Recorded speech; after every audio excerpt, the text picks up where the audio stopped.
Selamat siang Bu Tias, saya Yusafat Adiartono dari kelompok 98 ingin menyampaikan hasil dari laporan individu saya mengenai penyuluhan dan pemanfaatan tanaman obat keluarga atau toga.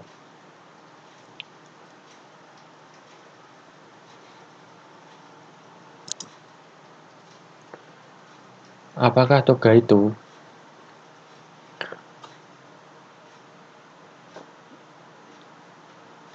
Tanaman obat keluarga atau toga adalah tumbuhan yang ditanam oleh keluarga di sekitar lingkungan rumah yang mempunyai khasiat untuk menyembuhkan sebagai apotek hidup yang dimanfaatkan oleh keluarga secara sederhana.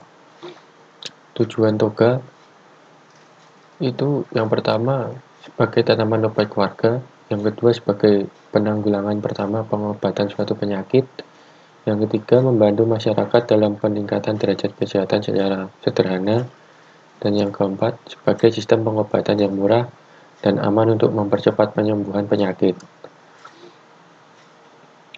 Selanjutnya, mengapa toga perlu dimanfaatkan?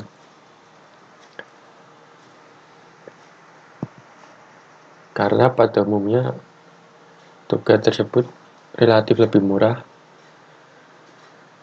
Lalu efek samping yang ditimbulkan oleh obat tradisional sangat kecil dibandingkan dengan obat-obatan sintetik.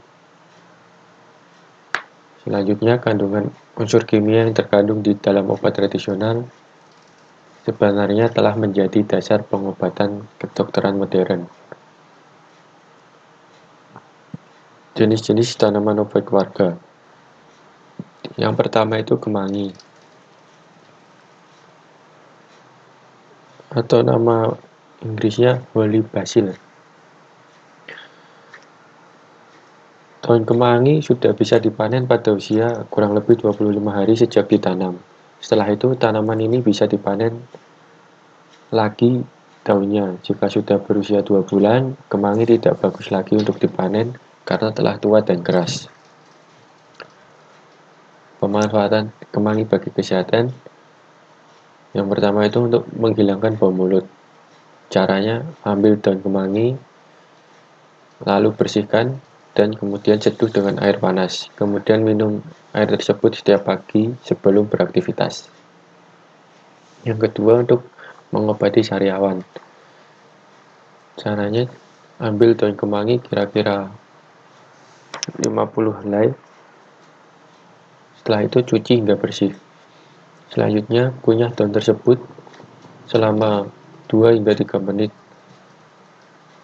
Dan setelah halus, langsung minum air hangat. Untuk hasil yang lebih maksimal, lakukan maksimal 3 kali dalam sehari.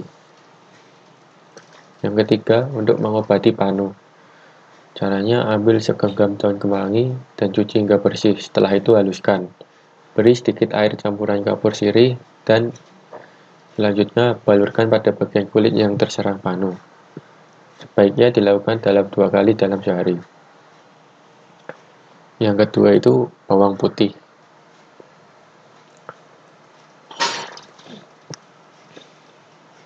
Bawang putih yang akan dipanen antara 90 sampai 120 hari.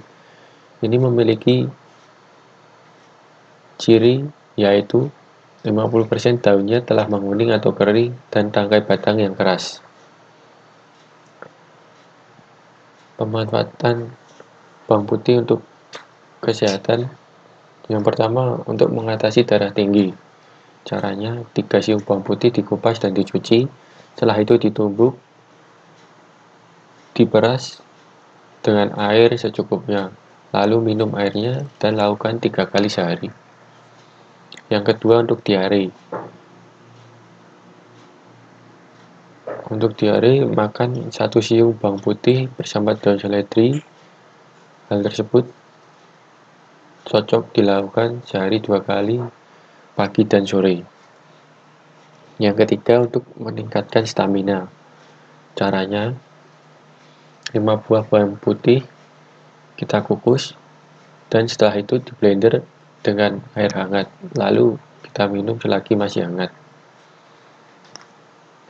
Yang ketiga, kencur.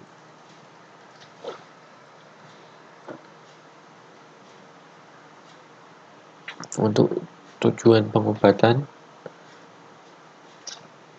kencur yang dipanen pada usia 10-11 bulan setelah tanam. Pada saat pemanenan, daun mulai menguning dan mengering. Pemanfaatan kencur bagi kesehatan itu karena di dalam kencur memiliki kandungan minyak astiri yang berkhasiat untuk yang pertama itu menghilangkan sakit kepala. Caranya, 2-3 daun kencur ditumbuk sampai halus dan dioleskan pada dahi selagi sebagai kompresan. Yang kedua, keseleo. Potong 1 kencur dan beras yang sudah direndam air, kemudian ditumbuk dan diberi air secukupnya.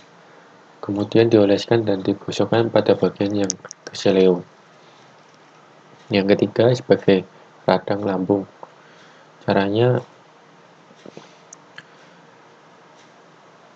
kita kupas kencur sampai bersih dan dikunyah. Setelah itu ditelan airnya dan ampasnya dibuang, kemudian minum 1 gelas air putih dan diulangi sampai sembuh. Yang keempat, kunyit. Kunyit ini siap dipanen pada umur 8-18 bulan. Pada saat panen yang terbaik adalah pada umur tanaman 11-12 bulan, yaitu saat gugurnya daun kedua.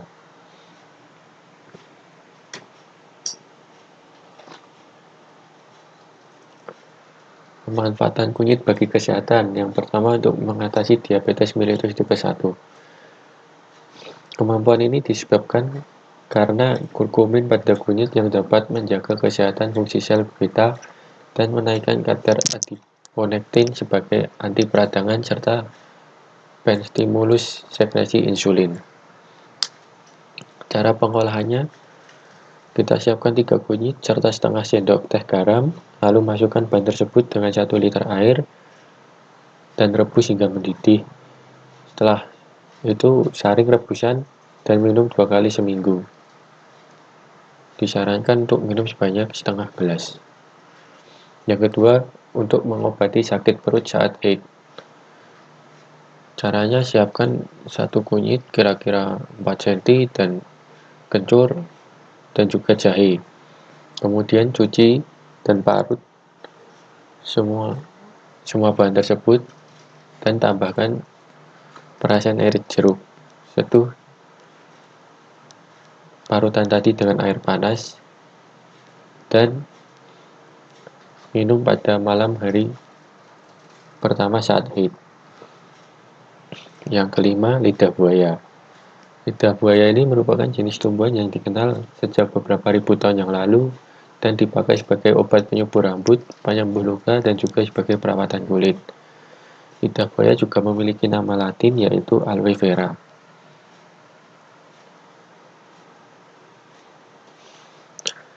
Lidah buaya yang bagus dipanen saat tanaman berumur 8-10 bulan dan dengan ketebalan daun kira-kira 40-50 cm dan berat 300-600 gram. Pemanfaatan lidah buaya untuk kesehatan, yang pertama itu untuk menyuburkan rambut. Caranya, siapkan 2 buah lidah buaya lalu dicuci dan dikupas. Isinya kita gosokkan pada kulit kepala yang telah kita kremasi dan lakukan setiap 3 kali dan lakukan setiap hari selama 3 bulan. Yang kedua, untuk batuk. Caranya, daun lidah buaya dicuci, dikupas dan dipotong, lalu diberi 2 sendok makan madu dan diminum 2 kali sehari. Ulangi cara tersebut selama 10 hari. Yang ketiga, untuk ambeien. Caranya, siapkan setengah batang daun lidah buaya, kita buang durinya, dicuci dan diparut, lalu beri setengah sendok air panas. Setelah itu kita peras dan tambahkan juga Sendok makan madu dalam keadaan hangat kita minum 3 kali sehari. Sekian presentasi dari saya. Maaf jika ada salah-salah kata. Terima kasih.